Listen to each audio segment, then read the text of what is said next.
नमस्कार दोस्तों, the study cafe में आपका स्वागत है। मैं हूं नंद किशोर राजपुरोहित, लेकर हाजिर हूं आपके सामने आधुनिक भारत का इतिहास। तो मध्यकालीन हम जो है इन फ्यूचर देखेंगे, जब भी हमें मौका मिलेगा हम पढ़ लेंगे। और एंसेंट में लमसम तो सारा कुछ मैंने करवा दिया है, बस एक त्रिपक्षीय संघर्ष बाकी है और कुछ छोटी मोटी जो है रियासतें थी या जो है राजवंश और थे उनके बारे में जिक्र करना बाकी है। तो वो जो है कभी मौका मिला तो और एडिशनल एक्स्ट्रा वीडियो में डाल दूंगा, लेकिन फ़िलहाल अपन पढ़ेंगे आधुनिक भारत का इतिहास। तो जो है आधुनिक भारत के इतिहास की यदि मैं आपसे बात करूं तो इसमें अपन आज जो मोटे तौर पे पढ़ने वाले हैं जो है यूरोपियन का आगमन, यूरोपियन का भारत में आगमन।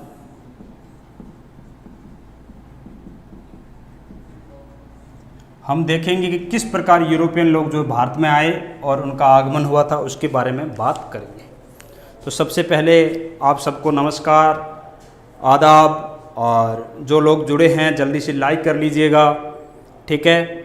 और ये लाल सिंह यादव गुड इवनिंग भाई, Puja Sahu good evening, Hariom Singh good evening, Pratap Sinha नमस्कार भाई, झारखंड रोजगार गुड इवनिंग, जमशेदपुर से आप इसके लिए शुक्रिया, इतनी दूर से हमें आप देख रहे हैं। ऋतिक कुमार गुड इवनिंग, सबको भाई नमस्कार मेरी तरफ से, जो है सबको जो है प्यार भरा नमस्कार। और अपन देखेंगे जो है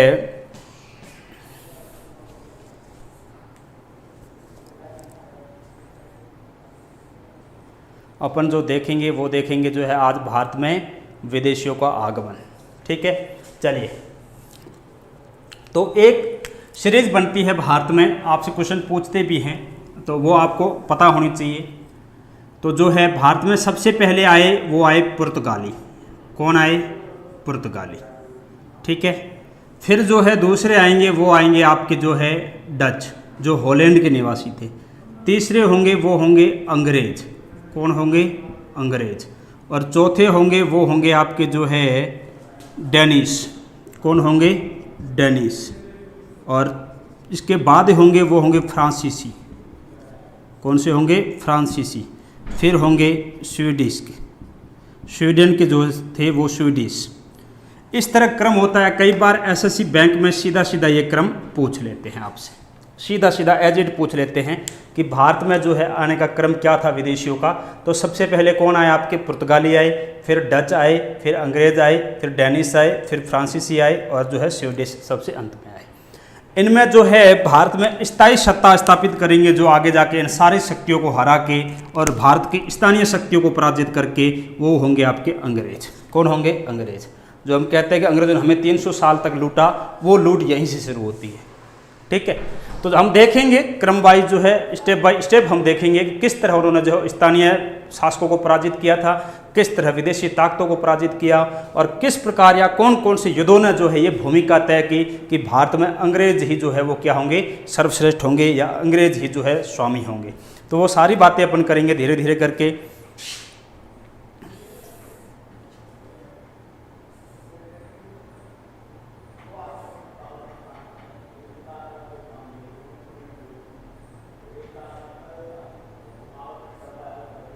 यतेंद्र कुमार जब पहुंचेंगे वहां तक सबको बता दिया जाएगा। सुनील पाल जी क्या पूछ रहे हैं आप? सर बैच कब से चल रहा है? ये बिल्कुल पिछले 1 महीने से चल रहा है। ये कोई 22, 23, 24वां वीडियो होगा मेरे ख्याल से। और गुड इवनिंग भाई अविनाश जायसवाल, ठीक है। सुनील मैंने बता दिया बैच का, पिछले 1.5-2 महीने चल रहा है, तो आप देख लीजिएगा। Study exchange life Ram Ram भाई, ठीक है, सबको राम राम। आलोक सिंह राधे राधे भाई। चलिए भाई अब देखते हैं। तो ये एक तो आपको क्रम ध्यान में रखना है। क्या रखना है? क्रम ध्यान में रखना है, ठीक है।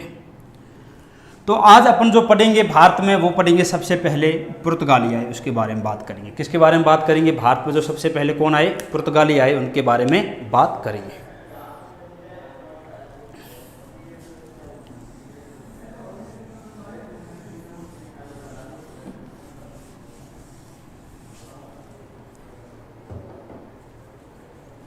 हाँ भाई, तो देखिए जो है अपन कोशिश करते हैं भारत का एक खूबसूरत मैप बनाने की।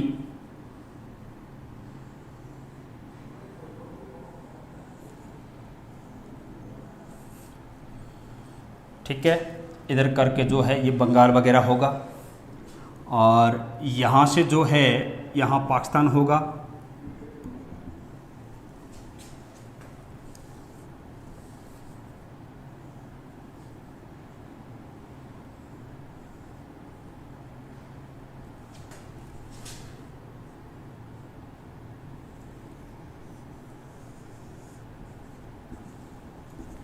इस तरह से जो ये अफ्रीका होगा, ये ईरान वाला बेल्ट होगा, ये अफ़गानिस्तान होगा, ये पाक होगा जो उस समय तो भारत का हिस्सा था। ठीक है, ध्यान रखना, ये जो है अपन देखेंगे इस तरह से, और नीचे जो है इस तरह से श्रीलंका होगा, आपको पता ही है। अब देखिए क्या होता है,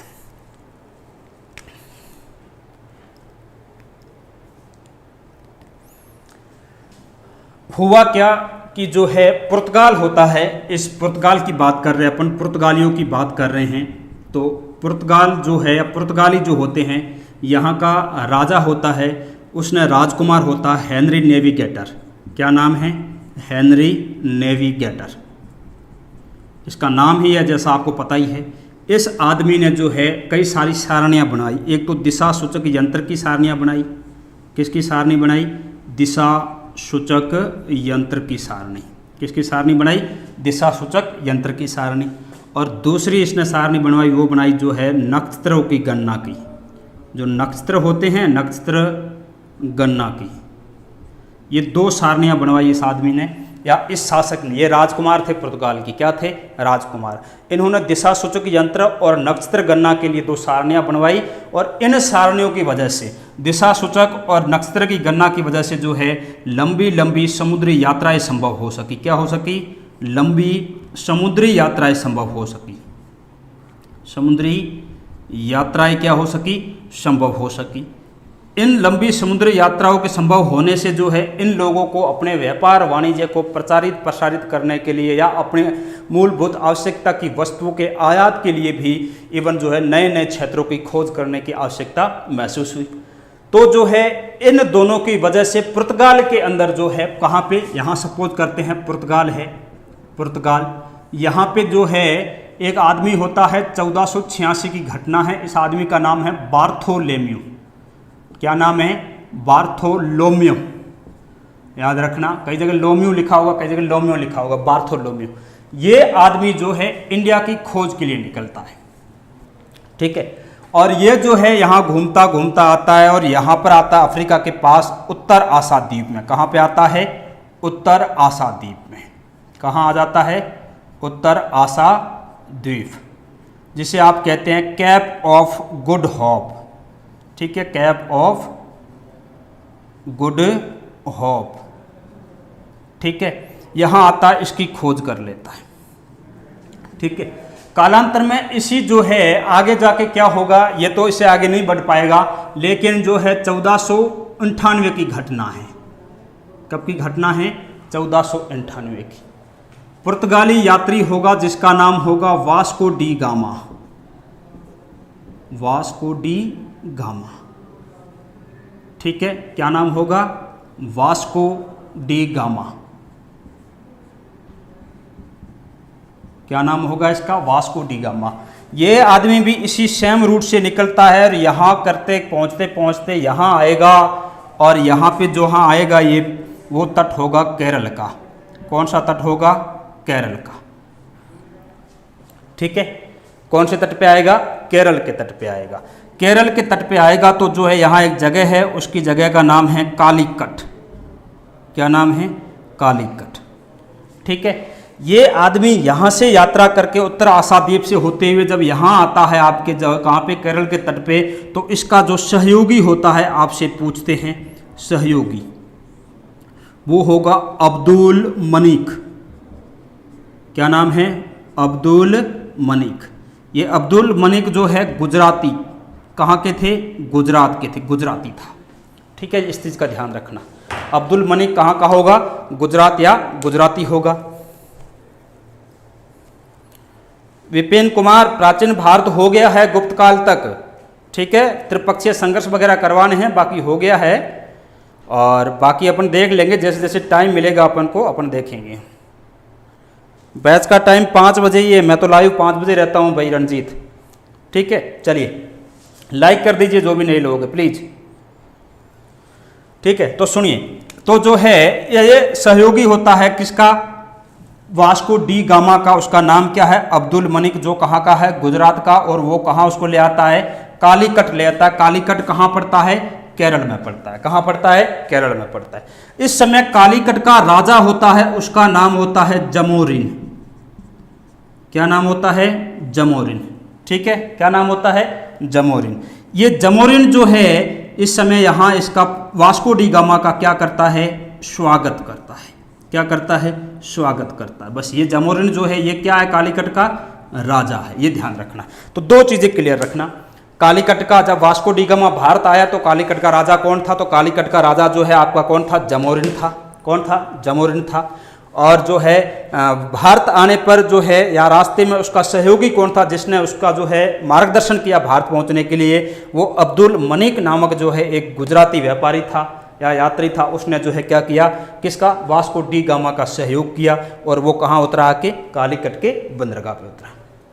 ये मुख्य तौर पे जो है पुर्तगाली लोग या फिर आप ये समझिए कि यूरोपीय लोग जो होते थे वो मसालों का व्यापार करते थे। किसका करते थे, मसालों का व्यापार करते। कालांतर में हालांकि उन्होंने सूती वस्त्रों का भी व्यापार किया और यूरोप में सूती वस्त्र इतना चर्चित या प्रचलित या पॉपुलर था कि जो है आगे जाके इंग्लैंड जैसे देशों में जो है बहुत बड़ी औद्योगिक क्रांति में कच्चे माल का जो है बहुत बड़ा आपूर्तिकर्ता में से एक था भारत अपना।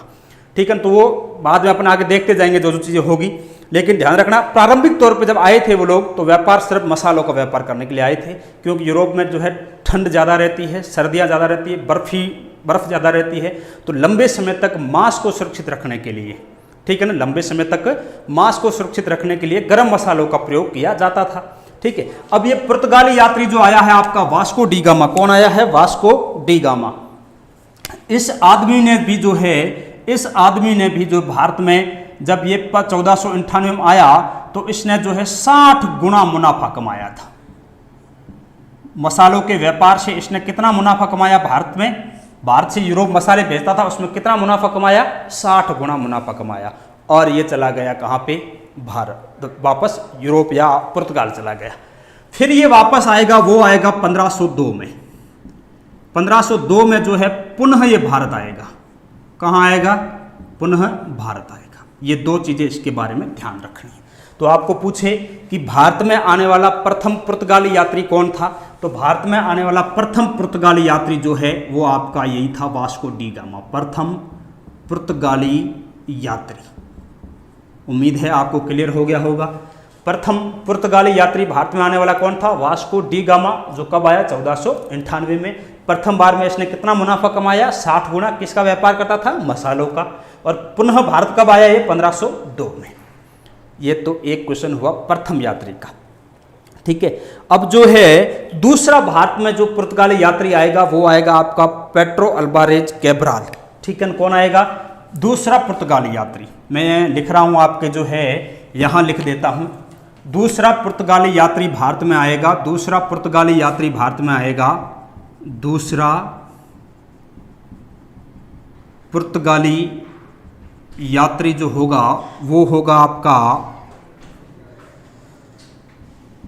Pedro Alvarez Cabral.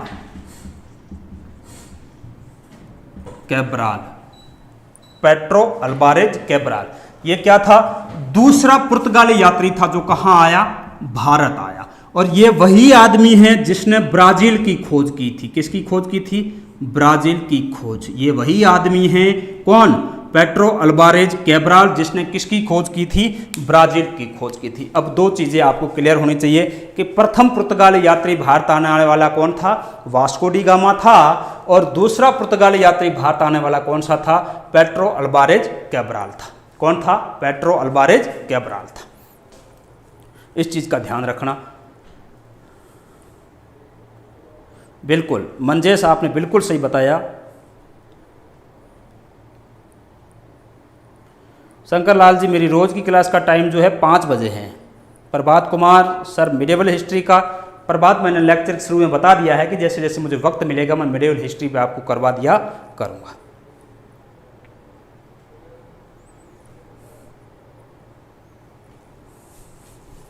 चलिए अब देखिए, अब ये लोग जो है प्रथम व्यापारी कोठी जो है ये बनाएंगे कोची को।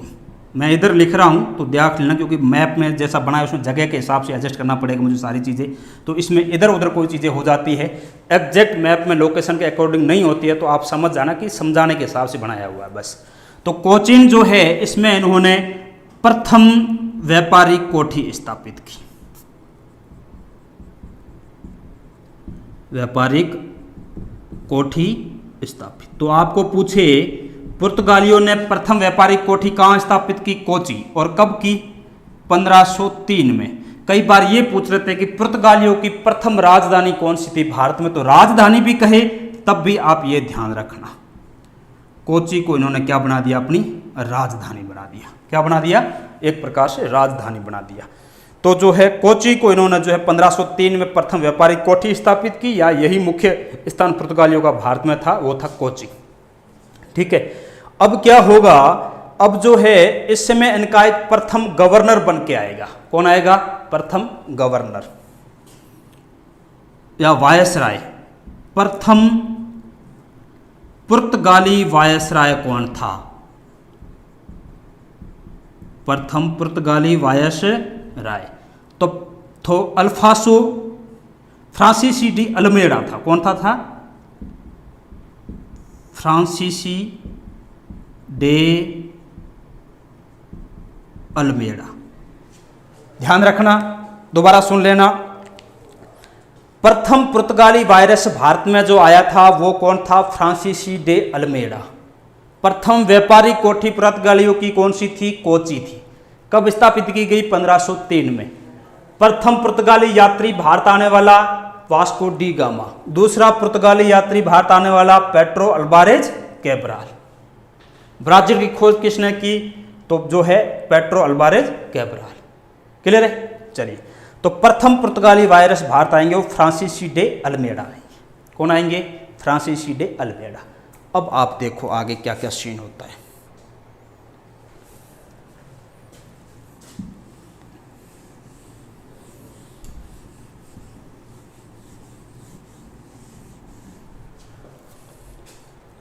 अब अपन देखते हैं पुर्तगाली वायसराय।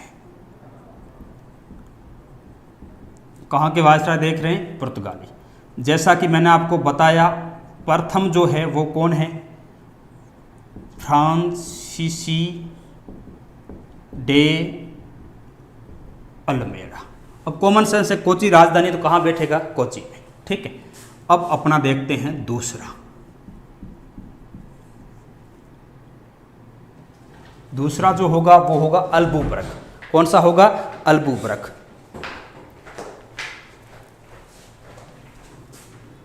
उसका नाम है पूरा अल्फासो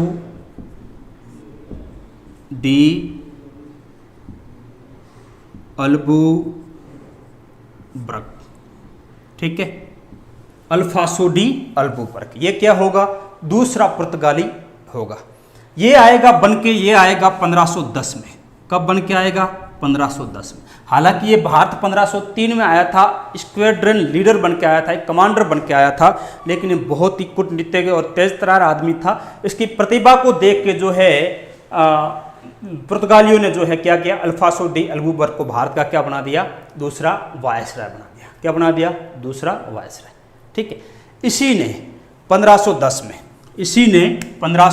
में गोवा के शासक होते हैं यूसुफ, आदिल शाह यूसुफ। क्या नाम होता है? आदिल शाह यूसुफ। ये कहाँ के शासक है? गोवा के क्या है? ये शासक है। इस अल्बुबर्ग ने गोवा के शासक आदिल शाह यूसुफ से गोवा छीन लिया। क्या किया? गोवा छीन लिया। ध्यान रखना।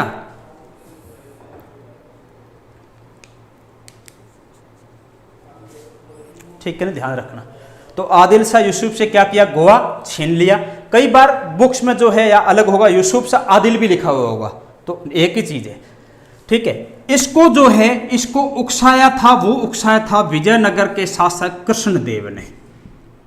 विजयनगर जो पड़ता है आंध्र प्रदेश में, विजयनगर के शासक जो थे, शासक उनका नाम क्या था?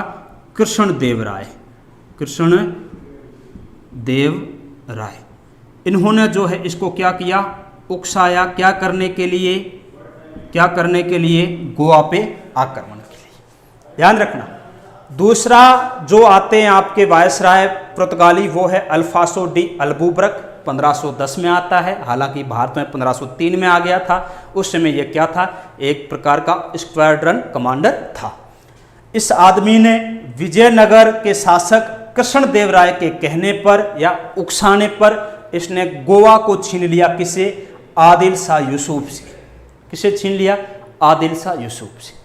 और इसी के साथ हम कहते हैं पुर्तगाली सत्ता का वास्तविक संस्थापक, पुर्तगाली सत्ता का, भारत में पुर्तगाली सत्ता का वास्तविक संस्थापक कौन था आपसे पूछे तो कौन था? अल्फासो डी अल्बुबर्क। याद रख लोगे, बहुत ही ज़्यादा इंपॉर्टेंट है, वेरी वेरी इंपॉर्टेंट है अपने हिसाब से देखा जाए तो एग्जाम पर्पज से। भारत में पुर्तगाली सत्ता का वास्तविक संस्थापक कौन है तो वो है अल्फासो डी अल्बुबर्क। जबकि भारत में प्रथम पुर्तगाली वायसराय कौन था? फ्रांसीसी डे अल्मेड़ा। ये तो मैंने बात की जो है इनके दूसरे वायसराय की। किसकी बात की मैंने? दूसरे वायसराय की। अब बात करते हैं तीसरे की।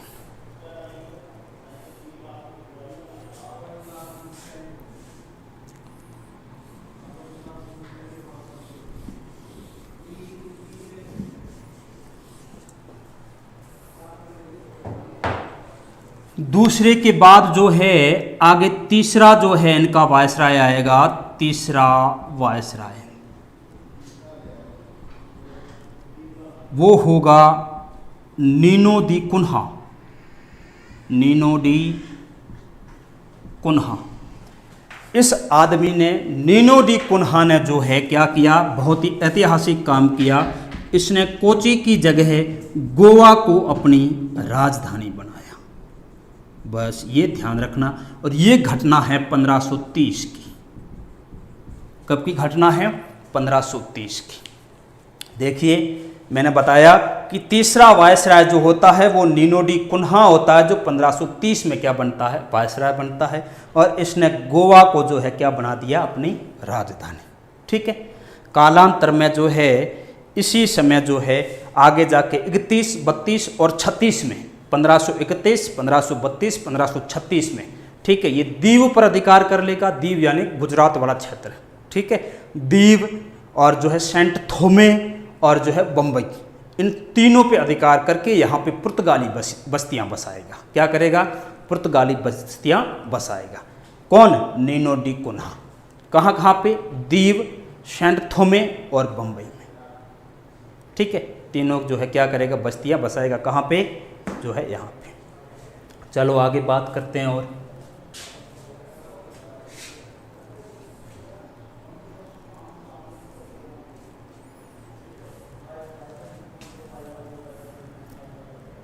अगला एक होता है जोवो डी क्रेस्टा। ये भी एक वायसराय होता है पुर्तगाली।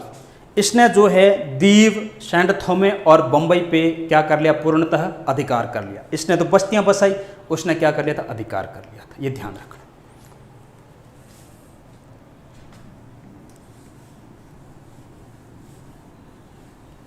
अब ध्यान रखना, यहाँ पे बम्बई पे अधिकार हो जाएगा। आगे जब आप अंग्रेज पढ़ोगे तब बहुत काम की चीज़ होगी आपके लिए। उस समय आपको ये पता होना चाहिए कि जो है अंग्रेज जो बम्बई का क्या हुआ था, जहाँ यहाँ पुर्तगालियों ने अधिकार किया है, तो बम्बई किस प्रकार अंग्रेजों को हस्तांतरित हो जाती है, उसके बारे में भी कई बार क्वेश्चन पूछते हैं। फिर पूछते हैं कि बम्बई को बसाने वाले या जो है बम्बई के निर्माता कौन थे या वास्तुकार कौन थे, कई सारी चीज़ें पूछते हैं। कलकत्ता का कौन था, सारी चीज़ों के बारे में जिक्र देखने को मिलता है हमें।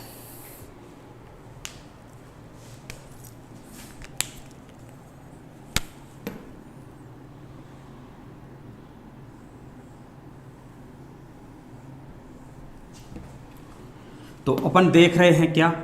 पुर्तगाली। क्या देख रहे हैं? पुर्तगाली। अब पुर्तगाली जो होते हैं इनका जो है प्रसिद्ध बंदरगाह जो होंगे वो होंगे चटगांव वगैरह। कौन से होंगे? चटगांव वगैरह होंगे, ठीक है ना। तो चटगांव जो होगा बंगाल में, इधर वर्तमान वाला बांग्लादेश, ठीक है ना, चटगांव। चटगांव इस बंदरगाह को ये महान बंदरगाह की संज्ञा देते थे।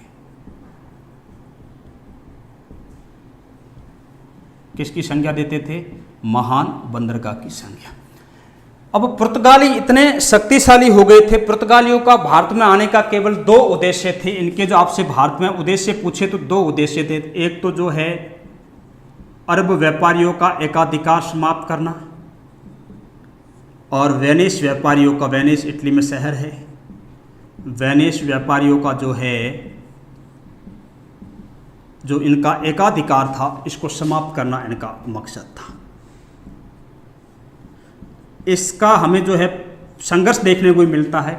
जब पुर्तगाली भारत में एंटर होते हैं तो जो है पश्चिमी तट अरब सागर वाले क्षेत्र में पुर्तगालियों और अरबों के मध्य झड़पें भी होती है, ठीक है। विरोध करते हैं अरबी लोग जो है उनका पुर्तगालियों का कि वो भारत में ना आए, लेकिन फिर भी जो है भारतीय स्थानीय शासकों के संरक्षण की वजह से वो जो है यहाँ पे पैर जमाने में क्या हो गए? सफल हो गए।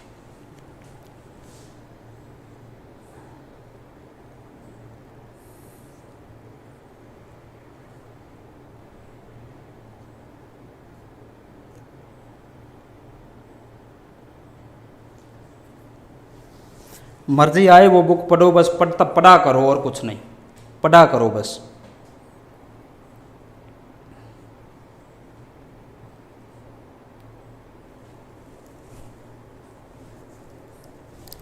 चलो देखते हैं आगे। अब जो है ये चटगांव और जो है आपका कौन सा एक और जगह होगी बंगाल में, सतगांव। कौन सी होगी? सतगांव। इन दोनों जगह पे जो है पुर्तगालियों ने 1534 में अपनी फैक्ट्री स्थापित की।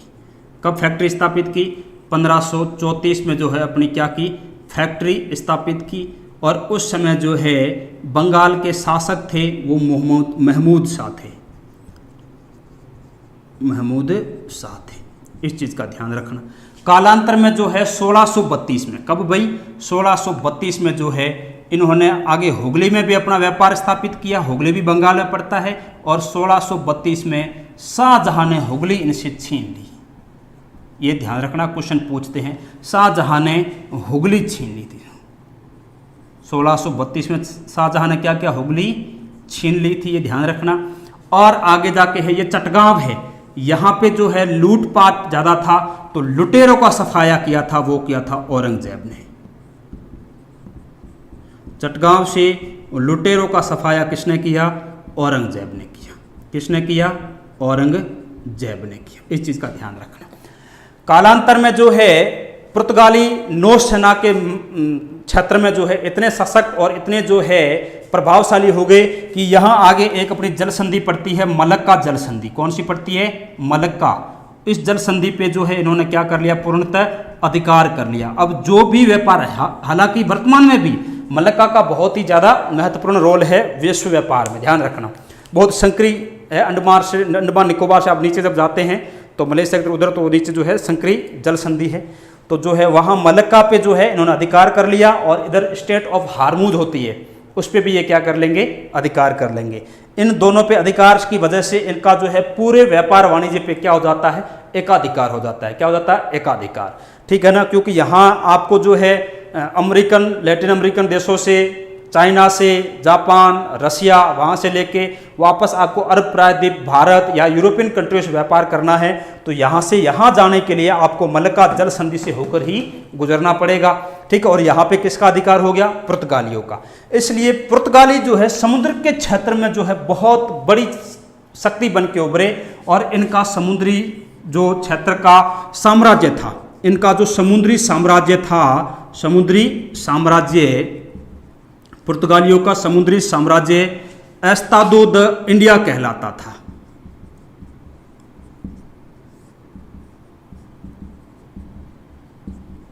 एक प्रकार के ये समुद्र के स्वयं को स्वामी कहते थे। क्या कहते थे? समुद्र के स्वामी।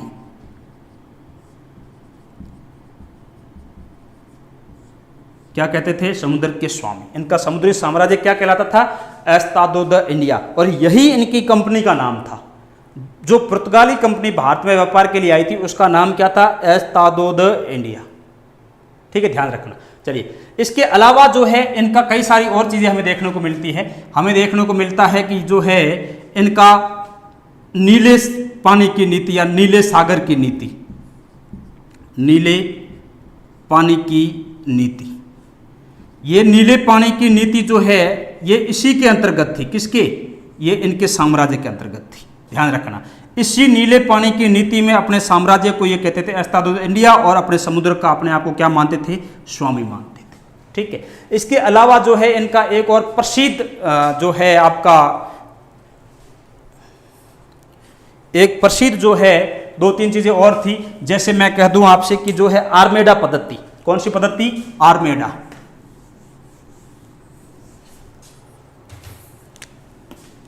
पुर्तगालियों ने जो है भारत में समुद्र के क्षेत्र में जो है कौन सी पद्धति शुरू की? आर्मेडा पद्धति। मैं बताऊंगा क्या होती है, देखते जाओ। एक होती है इनकी जो है कार्ज, क्या होती है? कार्ज, या जिसको अपन कहते हैं परमिट। ठीक है, अब आर्मेडा पद्धति क्या होती?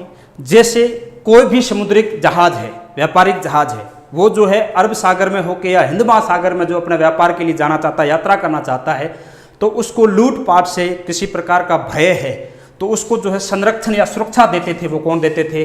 पुर्तगाली देते थे। कौन देते थे? पुर्तगाली। तो ये तो है आर्मेडा पद्धति। ठीक है, कार्ड्स क्या है? एक प्रकार का परमिट है। आपको हिंद महासागर में यदि जो है यात्रा करनी है, को अपना जहाज ले जाना है, तो आपको परमिट देना होगा। किनको? पुर्तगालियों को। किनको देना होगा? पुर्तगालियों को। ठीक है, तो ये परमिट कहलाता है। और ये परमिट जो है अकबर ने भी दिया था।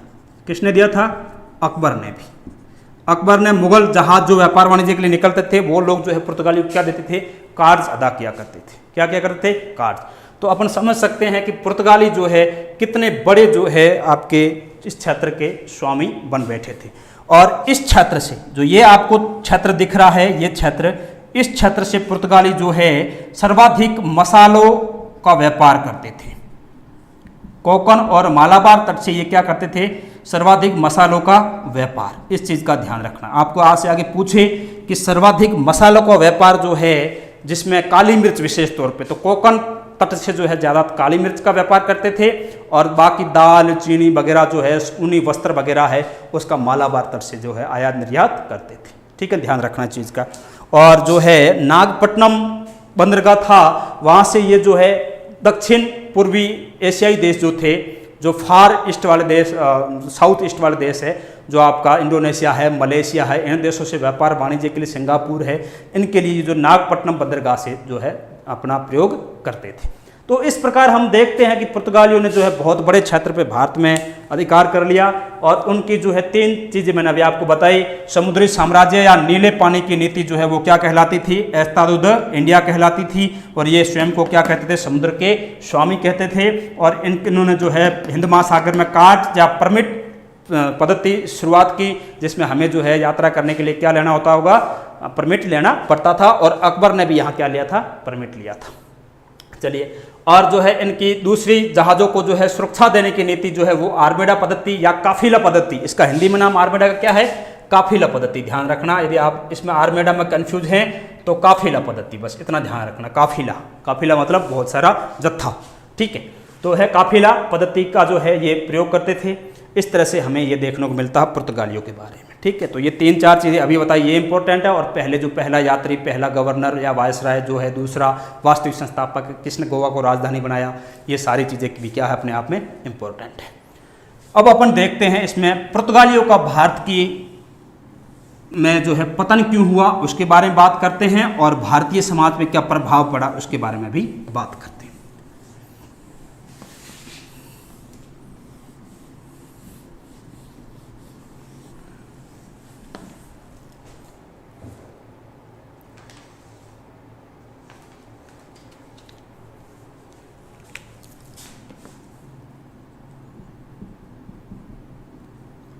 पुर्तगाली, ठीक है, भारत में असफलता का कारण।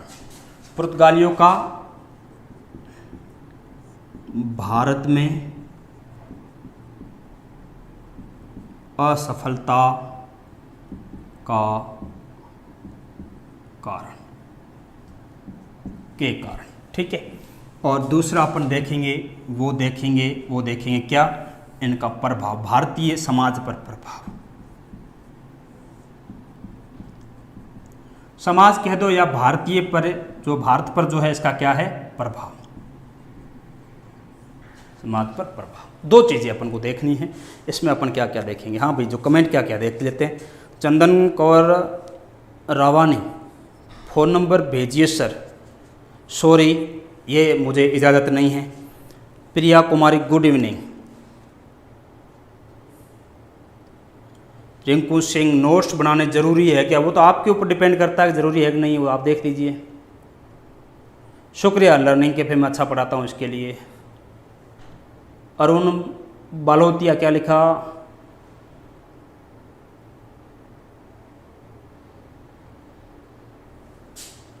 ओह शुक्रिया, पहली बार देख रहे हैं कि मॉडर्न हिस्ट्री इतनी अच्छी और ढंग से कोई करवा रहा है, शुक्रिया इसके लिए। तो आप सेशन को शेयर कर दीजिए, लाइक कर दीजिए जल्दी से। चलिए भाई, भारत में असफलता के कारण अपन ढूंढ लेते हैं क्या क्या कारण थे। एक तो क्या है, मैंने आपको बताया कि जो है अल्बुपर्क, ठीक है ना, जो अल्बुपर्क था उसने क्या किया था, उसने भारतीयों को, जो पुर्तगाली लोग थे उनको भारतीय महिलाओं के साथ शादी करने के लिए प्रेरित किया, ठीक है, उनका जबरन धर्म परिवर्तित करने की कोशिशें की। तो ये एक बहुत बड़ी कारण थी, ठीक है। और इसके अलावा कई सारे ईसाई मिशनरी आते हैं जो अकबर के दरबार में अकबर से मिलते, मैं उनकी बात करूंगा, एका बेवा नाम से, और सेंट जेवियर, ऐसे कई सारे आते हैं, वो जो है मिलते हैं किसे, अकबर से, और वो जो है यहाँ भारत में जो है अपने धर्म प्रचार प्रसार मिशनरी कार्यक्रम करते हैं। तो जो है एक तो क्या था, एक तो ये था कि जो है धार्मिक असहिष्णुता की नीति, धार्मिक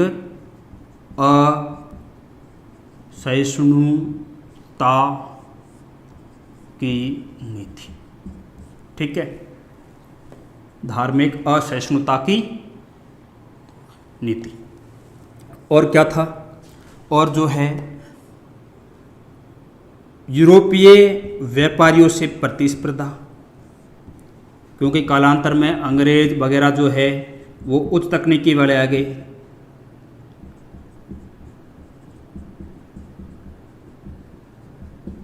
प्रतिस्पर्धा। कालांतर में जो है निम्न व्यापारिक तकनीकी अपनानी शुरू कर दिए,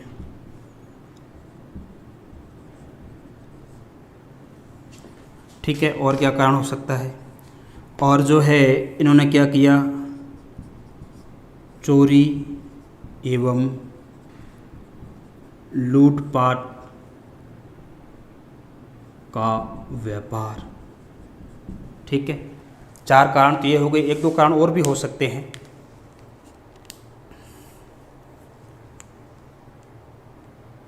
हाँ, एक और है, चोरी लूटपाट या गुप्त कह सकते हो। दूसरा क्या है, पुर्तगाली शासकों का जो है इस कंपनी पर प्रभाव ज़्यादा था। पुर्तगाली, तो ये जो है इतनी स्वतंत्र कंपनी नहीं थी, पुर्तगाली शासकों का कंपनी पर प्रभाव क्या नहीं थी, इतनी जो है स्वतंत्र कंपनी नहीं थी। तो ये सारे जो है मोटे मोटे तौर पे कारण रहे हैं जो इनकी क्या है भारत में असफलता कारण थे। धार्मिक असहिष्णुता मैंने आपको बता दी। अल्बुपर्क का नाम विशेष याद रखना, पूछते भी कई बार कि किसने जबरन धर्म परिवर्तित करने की कोशिश की, तो अल्बुपर्क। और किसने जो है भारतीय महिलाओं से जो पुर्तगालियों को शादी करने के लिए प्रेरित किया, वो अल्बुपर्क था, जो दूसरा गवर्नर जनरल जिसे अपने वास्तविक संस्थापक कहा, ठीक है। चलिए, तो दूसरा पॉइंट है यूरोपीय व्यापारियों से प्रतिस्पर्धा। श्रेष्ठ यूरोपीय व्यापारी कंपनियां थी, उनके साथ इनकी प्रतिस्पर्धा थी, तो ये कहीं ना कुछ दौर में पिछड़ गई और इनको जो अपना व्यापार समेटना पड़ा। निम्न व्यापारिक तकनीकी, ठीक है, अन्यों की बजाय निम्न व्यापारिक तकनीकें थी इनके पास, और गुप्त या चोरी से, लूटपाट से व्यापार भी करते थे, तो नीतियाँ ज़्यादा चली नहीं इनकी। और पुर्तगाली शासकों का नियंत्रण भी कंपनी पर बहुत अधिक था। भारतीय समाज पर प्रभाव क्या था, तो देखते हैं। एक तो हम देखते हैं कि हमारे यहाँ जो है गॉथिक शैली का, गॉथिक ये एक स्थापत्य कला की शैली है,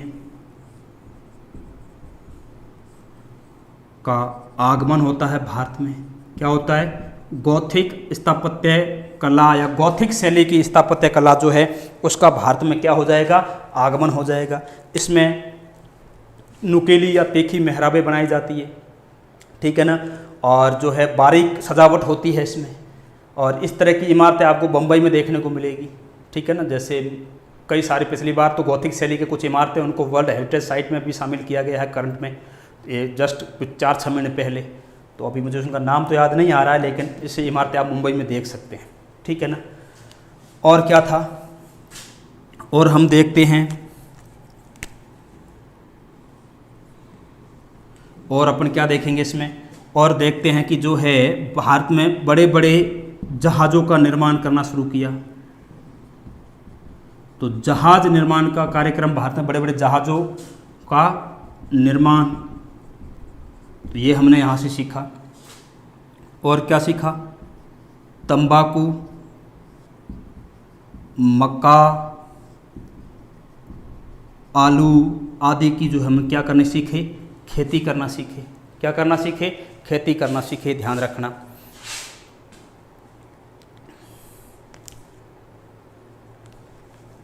ठीक है, और क्या है, और हम देखेंगे कि 1556 में, किसी बच्चे ने कमेंट भी किया था, 1556 में भारत में प्रिंटिंग प्रेस की जो है स्थापना होती है,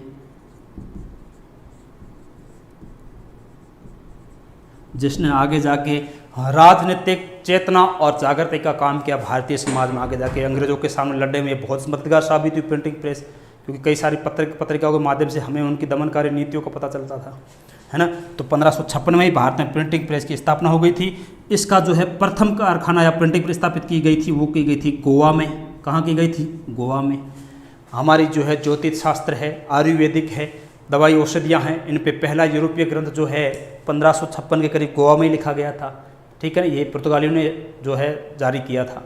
तो इस तरह से हम देखते हैं कि ये सारे प्रभाव देखने को मिलते हैं। इसके अलावा जो है ईसाई मिशनरियों का भारत में आगमन, किसका होता है, ईसाई मिशनरियों का भारत में आगमन। ईसाई धर्म प्रचारक आप कह सकते हो, प्रचारकों, धर्म प्रचारकों का भारत में आगमन।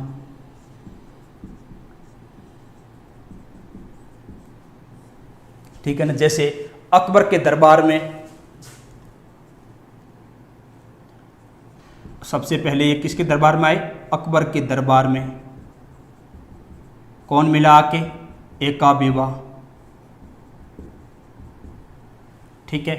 और एक आगे जाके कालांतर में कोई और इनका एक होता है, मैं नाम तो भूल गया वायसराय का, उसके साथ भी सेंट जेवियर ऐसा करके कोई और आता है। तो कई सारे मिशनरी उस समय आए जिन्होंने भारत में हिंदू धर्म में या इस्लाम धर्म के जो यहाँ अनुयायी थे उनको जो है डाइवर्ट करके इस्लाम धर्म की तरफ मोड़ने की कोशिशें की गई। तो ये सारी चीज़ें जो है भारतीय समाज में भी देखने को हमें मिलती है। तो इसमें याद रखने लायक क्या चीज़ है, तंबाकू खेती इम्पोर्टेंट है, क्वेश्चन पूछते हैं, और गॉथिक स्थापत्य कला क्वेश्चन पूछते हैं, और भारत में प्रिंटिंग प्रेस, ये तीनों बहुत ज़्यादा इंपॉर्टेंट है। यदि कोई बैंक एसएससी वगैरह की तैयारी कर रहा है तो उसके लिए ये बहुत ज़्यादा लाइनें इंपॉर्टेंट है। भारत में सर्वप्रथम तंबाकू खेती करना कहाँ से सीखा, तो पुर्तगाली ले आए तंबाकू भारत में, ठीक है। तो ये तीनों चीज़ें जो आपको ध्यान में इसमें रखनी है, और इसमें तो कोई ध्यान में ऑब्जेक्टिव के हिसाब से रखनी नहीं है। कोई मेंस लिख रहा है तो उसमें पूछ सकते हैं कि भारत में पुर्तगालियों की असफलता के क्या कारण थे, विस्तृत चर्चा कीजिए, तो उसमें आप चर्चा कर देना ये सारे कारण थे।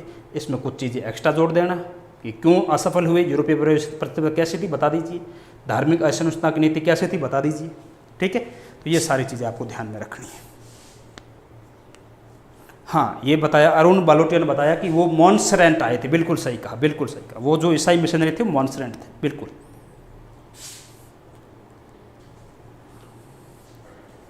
ठीक है, तो ये मेरे ख्याल से 24 या 25वां वीडियो है टोटल एंसेंट और ये मॉडर्न का पहला वीडियो मिला के।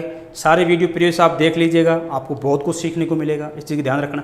अब अपन देखते हैं दूसरे क्रम में भारत में कौन आते हैं, डच आते हैं। कौन आते हैं, डच आते हैं।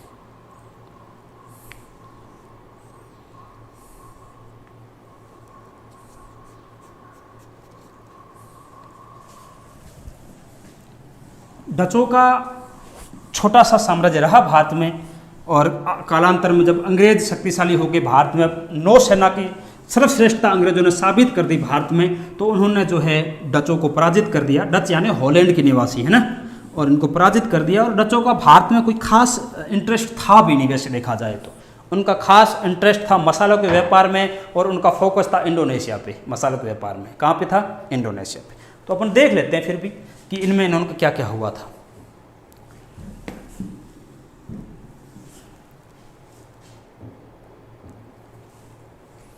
देखिए अगला है डच। कौन है? डच। डच यानी बोले तो हॉलैंड। कहाँ के लोग हैं? हॉलैंड के निवासी। ठीक है।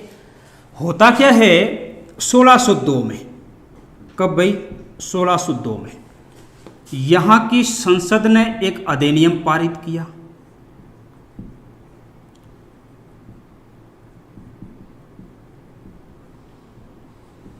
क्या किया? अधिनियम पारित किया और एक कंपनी की स्थापना की जिसका नाम था डच ईस्ट इंडिया कंपनी।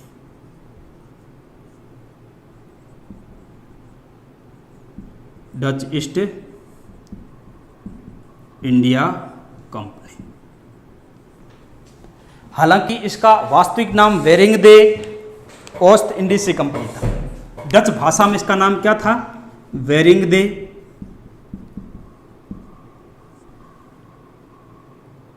दे अजीब सा नाम है थोड़ा। हाँ, वेरिंग दे ओस्ट इंडीसे कंपनी। बस ये याद रखना, कई बार पूछ लेते हैं ये नाम कई बार वास्तविक एडिट पूछ लेते हैं। वेरिंग दे ओस्ट इंडीसे कंपनी इसका नाम था। इस कंपनी को इस संसद ने इस कंपनी को जो है अगले 21 वर्षों के लिए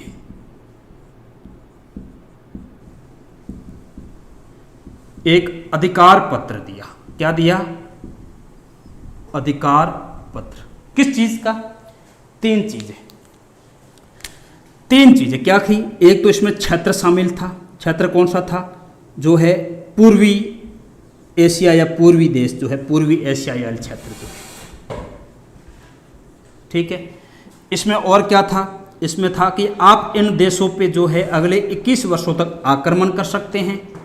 इनको जो है विजय कर आप क्या कर सकते हैं? व्यापार कर सकते हैं। तीन चीज़ें बताई। क्या बताई?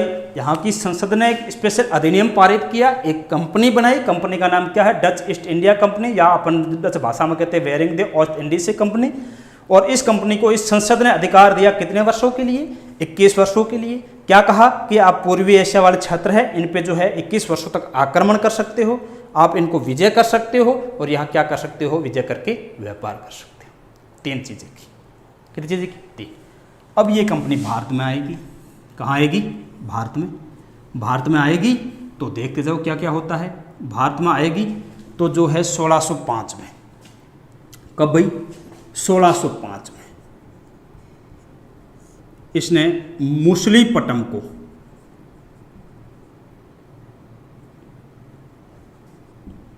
मुसलीपट्टनम जो होता है, इसको जो है ये आंध्रा में पड़ता है मेरे ख्याल से। ठीक है। इसको जो है क्या बनाया? प्रथम व्यापारिक कोठी।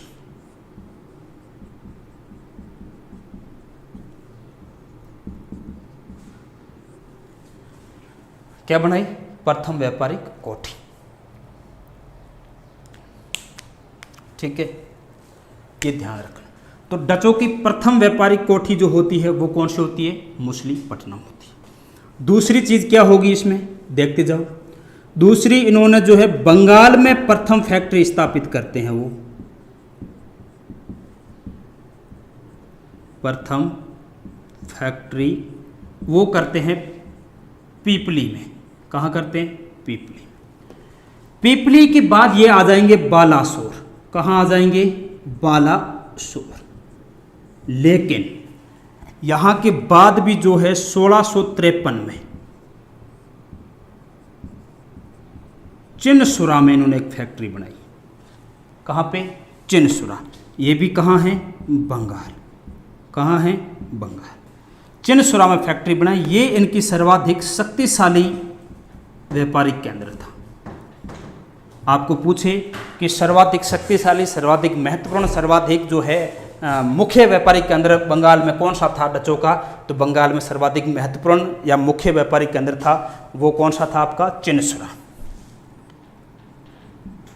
प्रमुख कह सकते हैं आप इसे, सर्वाधिक शक्तिशाली कह सकते हैं, व्यापारिक केंद्र था। यहीं पे इन्होंने जो है फोर्ट गुस्ताव का निर्माण करवाया।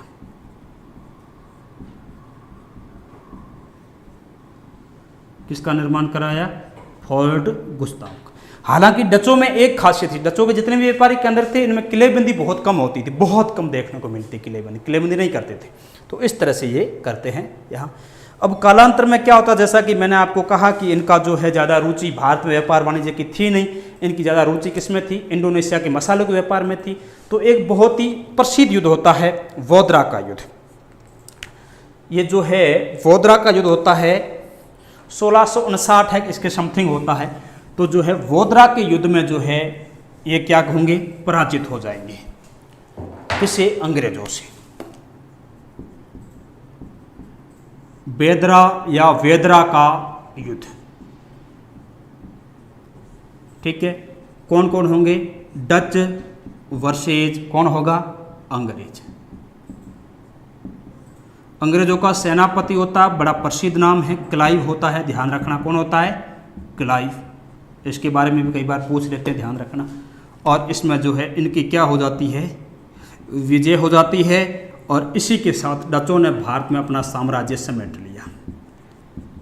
इनका साम्राज्य भारत में क्या हो जाएगा, समाप्त। इसी युद्ध में अंग्रेजी नौसेना की सर्वश्रेष्ठता जो है वो पता चल गई सबको, ठीक है। अंग्रेजी नौसेना की क्या चल गई, सर्वश्रेष्ठता पता चल गई कि न तो यहाँ पुर्तगाली टिक पाएंगे न डच टिक पाएंगे। अगले कौन होंगे, समुद्र के स्वामी अंग्रेज होंगे। लेकिन भारत में अंग्रेज स्थायी सत्ता बनाएंगे नहीं बनाएंगे, ये एक राज का विषय है। हम आगे डिस्कस करेंगे कि किस तरह पहले उन्होंने प्रभुसत्ता बंगाल में जमाई, फिर कौन से युद्ध ने तय किया कि भारत के वास्तविक भूस्वामी कौन होंगे, भारत के वास्तविक स्वामी कौन होंगे, राजनीतिक सत्ता जो है किन के हाथों में होगी, या कौन सा युद्ध तय करेगा। वो सारी बातें अपन आगे करेंगे और वो अपन नेक्स्ट लेक्चर में करेंगे। और आज के लिए इतना ही। आप लोग जो है इसी तरह स्नेह और प्यार देते रहिएगा। प्रीवियस वीडियो को भी आप देखिए, उसमें पिछले 2-3 वीडियो में तो व्यू आपके बहुत कम हैं। मेरा तो मन ही बैठ गया था। सही बात तो ये है कि इतना अच्छा कंटेंट देने के बावजूद कुछ लोग जो है ज़्यादा देख नहीं पाते हैं। 1-2 वीडियो ऐसे हैं, तो आप उन वीडियो को भी इतना प्रेम और स्नेह दीजिए। पुरानी प्लेलिस्ट में जाइएगा और इस वीडियो को भी प्रेम स्नेह दीजिएगा। और मिलते हैं कल ठीक 5 बजे इसी वक्त इसी टाइम पे। कल संडे है, हो सकता है टेस्ट सीरीज़ कर लें और मंडे को मिले अपन, ठीक है। तो देखेंगे जो भी होगा, मिलते हैं कल।